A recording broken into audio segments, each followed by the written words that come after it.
Berita pertama datang dari luar negeri, di mana belakangan ini tanda kiamat terus bermunculan di dunia. Beberapa di antaranya ada di tanah Arab yang menyedot perhatian warganet atau netizen. Awal tahun ini Arab Saudi dihebohkan dengan pegunungan tandus yang berubah menjadi hijau. Menyusul fenomena alam tersebut ada pula gonjang-ganjing perebutan tahta hingga terungkap rencana pemerintah untuk membangun proyek The Mukaab yang dianggap seperti Ka'bah baru. Ketiganya disebut sebagai tanda-tanda kiamat yang kemunculannya berarti dunia sudah berada di akhir zaman. Mengutip salah satu hadis riwayat Imam Muslim yang menyatakan tanda-tanda kiamat, yakni para penggembala kambing berlomba-lomba mendirikan bangunan yang megah dan juga menjulang tinggi. Perlu diketahui yang disebut oleh netizen sebagai Ka'bah baru tersebut akan dibangun dengan bentuk kubus dengan panjang masing-masing sisi 400 meter. The Mukaab akan menjadi pusat kota baru dan mengutip dari Saudi Press Agency, pembangunan akan dimulai di area seluas 19 km persegi. Proyek ini akan menawarkan lebih dari 25 juta meter persegi luas lantai. Kemudian terkait perebutan harta, maksud kami tahta, MBS disebut-sebut sering menjegal saudara atau kerabatnya yang dianggap sebagai ancaman. Warganet pun menghubungkan hal tersebut sebagai salah satu tanda kiamat. Terakhir, soal pegunungan tandus yang menghijau, warganet menilai hal tersebut merupakan salah satu tanda kiamat yang dituliskan dalam hadis Nabi Muhammad.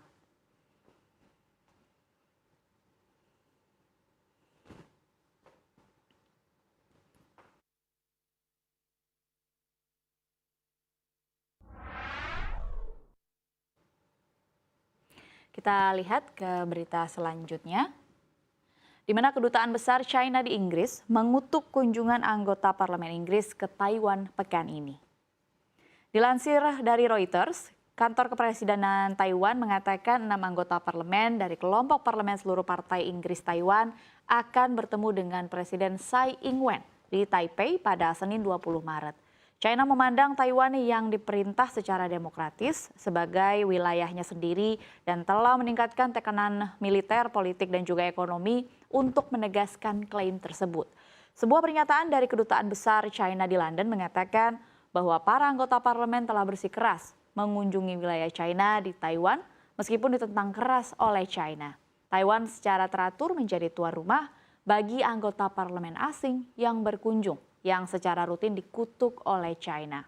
Pemerintah Taiwan sendiri menolak klaim kedaulatan China, mengatakan hanya rakyat Taiwan yang dapat memutuskan masa depan mereka.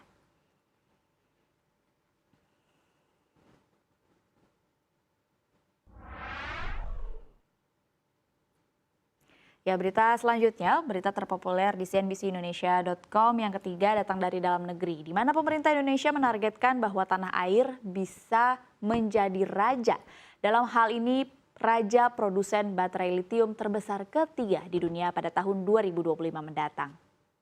Hal ini diungkapkan langsung oleh Menteri Koordinator Bidang Kemaritiman dan Investasi Luhut Binsar Panjaitan dalam akun Instagramnya dikutip Senin hari ini, di mana Menko Marves Luhut menyampaikan hal tersebut di depan para pebisnis Indonesia dan juga Asia.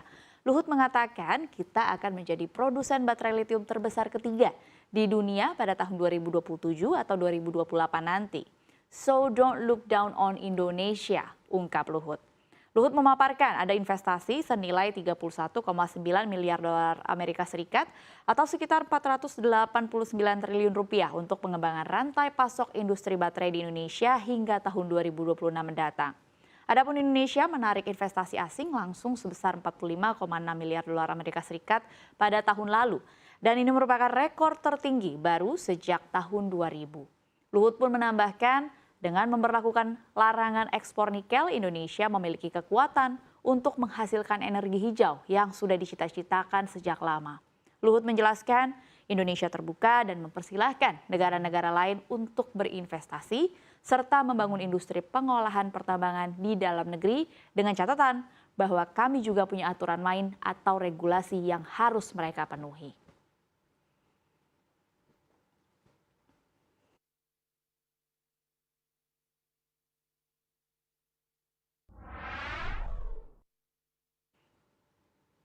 Kita lihat berita yang terakhir, berita terpopuler di cnbcindonesia.com, di mana Presiden Joko Widodo mengamanatkan seluruh pihak untuk tak lagi bergantung pada prinsipal asing dalam menerbitkan kartu kredit, khususnya kartu kredit pemerintah sebab memiliki risiko terhadap keamanan negara.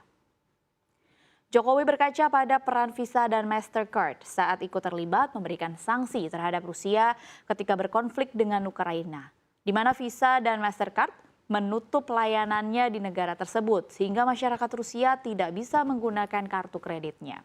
Kejadian ini baru terjadi tahun lalu. Saat itu manajemen Mastercard dan Visa memutuskan menangguhkan layanannya di negara pimpinan Presiden Vladimir Putin tersebut. Sehingga otomatis warga Rusia yang memegang kartu kredit berlabel perusahaan tersebut tidak bisa menggunakan kartu kredit di seluruh penjuru dunia. Bahkan turis-turis Rusia yang ada di Indonesia terkena imbasnya sehingga mereka tidak bisa membayar hotelnya terutama di Bali. Bank Indonesia pun telah merespons kejadian tersebut apalagi sudah disinggung lagi oleh Presiden Jokowi dengan menerbitkan kartu kredit domestik pada April mendatang. Melalui kartu kredit domestik dipastikan proses penyelesaian transaksi atau settlement tidak lagi perlu memanfaatkan provider internasional.